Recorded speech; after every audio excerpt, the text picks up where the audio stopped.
प्रिय बच्चों, महान व्यक्तित्व पुस्तक की पृष्ठ संख्या 56 खोलिए। पाठ 18 महर्षि दयानंद।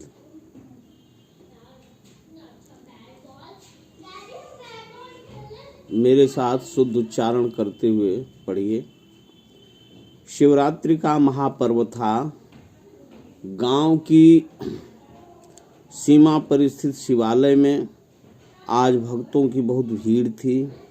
दीपकों के प्रकाश से सारा देवालय जगमगा रहा था।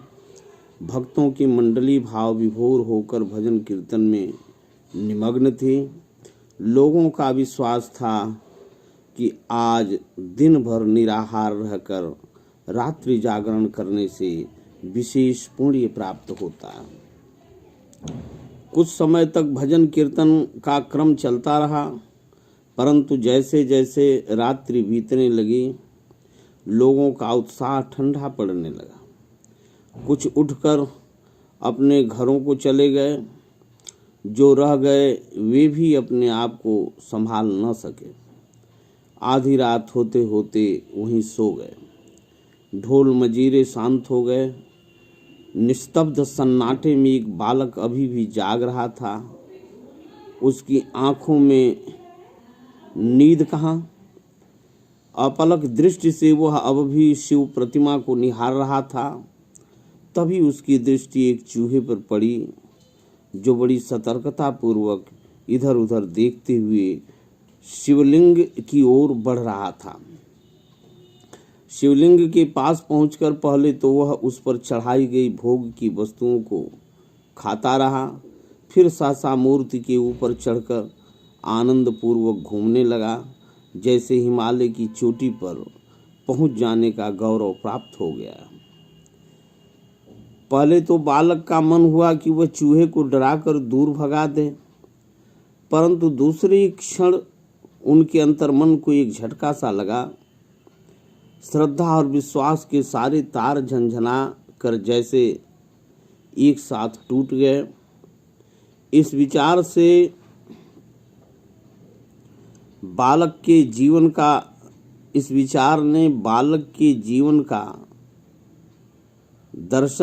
जीवन दर्शन को ही बदल डाला। उसने ईश्वर की खोज का संकल्प लिया। यह बालक था मूल शंकर। आगे चलकर यही बालक महर्षि दयानंद के नाम से प्रसिद्ध हुआ।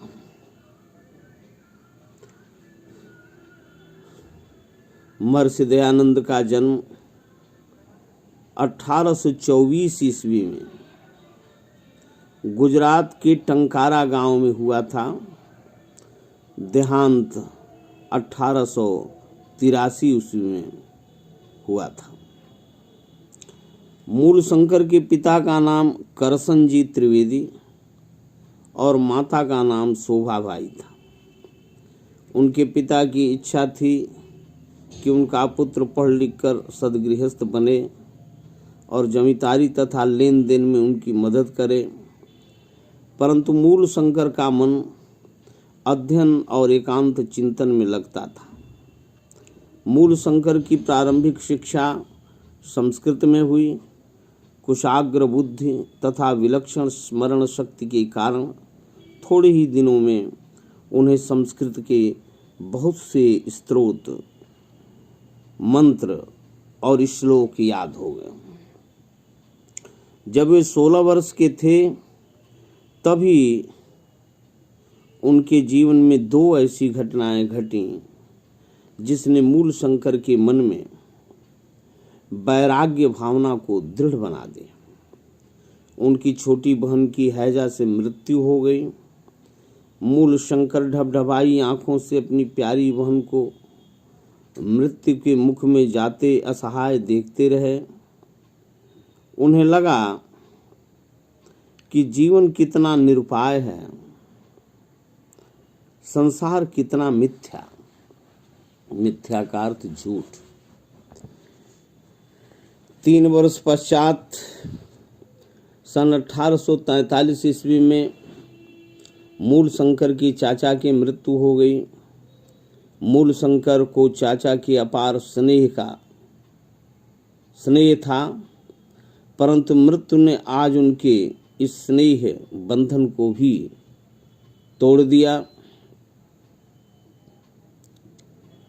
संसार की निस्सारता ने एक बार फिर उन्हें झकझोर दिया। वैराग्य का नन्हा पौधा बढ़कर एक विशाल वृक्ष बन गया। उन्होंने उसी समय दृढ़ संकल्प किया कि वे घर गृहस्थी के बंधन में नहीं पड़ूंगा, कि मैं घर गृहस्थी के बंधन में नहीं पड़ूंगा। और एक दिन मूल शंकर घर के सभी लोगों की दृष्टि बचाकर चुपचाप घर से निकल पड़े। इस समय उनकी अवस्था मात्र 21 वर्ष की थी। चलते चलते कई दिनों के बाद वे सायले अहमदाबाद गांव पहुंचे। वहां उन्होंने एक ब्रह्मचारी जी से दीक्षा ग्रहण की और अब वे मूल शंकर से शुद्ध चैतन्य ब्रह्मचारी बन गए। कुछ दिन यहाँ रहकर वे साधुओं से योग क्रियाएं सीखते रहे, किंतु अनंत सत्य की खोज में निकले शुद्ध चैतन्य का मन सायले ग्राम में बंध कर न रह सका। युवा सन्यासी की ज्ञान पिपासा उन्हें नर्मदा के किनारे किनारे दूर तक ले गई। एक दिन उनकी भेंट दंडी स्वामी पूर्णानंद सरस्वती से हुई। वे बहुत विद्वान एवं उच्च कोटि के सन्यासी थे। शुद्ध चैतन्य ब्रह्मचारी उनके पास पहुंच गए और उनसे सन्यास की दीक्षा देने का अनुरोध किया। पहले तो गुरु ने अपने शिष्य की वह अवस्था को देखते हुए सन्यास की दीक्षा देने से इनकार किया, किंतु दूसरे ही क्षण उन्होंने शुद्ध चैतन्य ब्रह्मचारी की आंखों में झांक कर उनकी वैराग्य भावना को पहचान लिया। उन्होंने विधिवत उन्हें सन्यास की दीक्षा दी। अब मूल शंकर शुद्ध चैतन्य ब्रह्मचारी से सन्यासी बनकर दयानंद सरस्वती हो गए। दीक्षा के उपरांत स्वामी दयानंद सरस्वती ने अपना सारा समय विद्या अध्ययन और योगाभ्यास में लगाया। अहंकार को त्याग कर शिष्य भाव से उन्हें जिससे जो कुछ भी प्राप्त हुआ उसे बड़ी कृतज्ञता से ग्रहण किया। स्वामी दयानंद सरस्वती ने द्वारिका के स्वामी महात्मा शिवानंद से योग विद्या का ज्ञान प्राप्त किया। मथुरा के स्वामी विरजानंद के विमल यश और पांडित्य की चर्चा सुनकर वे मथुरा जा पहुंचे।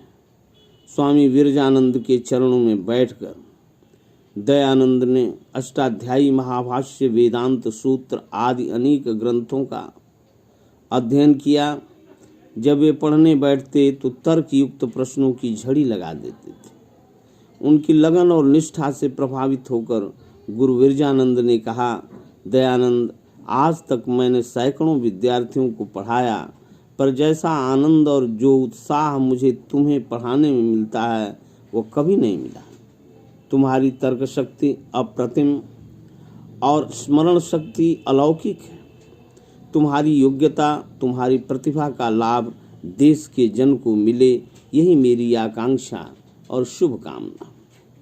स्वामी दयानंद ने गुरु की इस आकांक्षा को जीवन भर गांठ बांध कर रखा। उन्हें गुरु के वे आदेश वाक्य भी प्रतिक्षण सुनाई देते रहे जो उन्होंने विद्या अध्ययन की समाप्ति पर उन्हें अपने आश्रम से विदा करते समय कहे थे।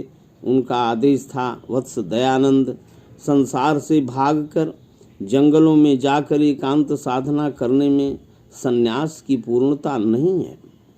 संसार के बीच रहकर दीन दुखियों की सेवा करना, अशांत जीवन में शांति का विस्तार करते हुए दोष मुक्त जीवन को बिताना ही सच्ची साधु प्रवृत्ति है। जाओ, समाज के बीच रहकर अनेक कुसंस्कारों और अंधविश्वासों को से खंड खंड हो रहे समाज का उद्धार करो, उसे नई चेतना दो, नया जीवन दो।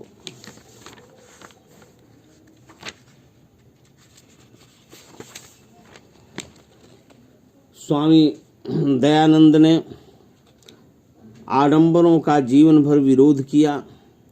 इस संदर्भ में उन्होंने एक महान धर्म ग्रंथ सत्यार्थ प्रकाश लिखा, जिसमें धर्म, समाज, राजनीति, नैतिकता एवं शिक्षा पर उनके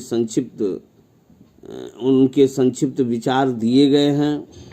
स्वामी दयानंद के दृष्टिकोण एवं जीवन दर्शन को संक्षेप में इस प्रकार समझा जा सकता है। शेष पाठ कल।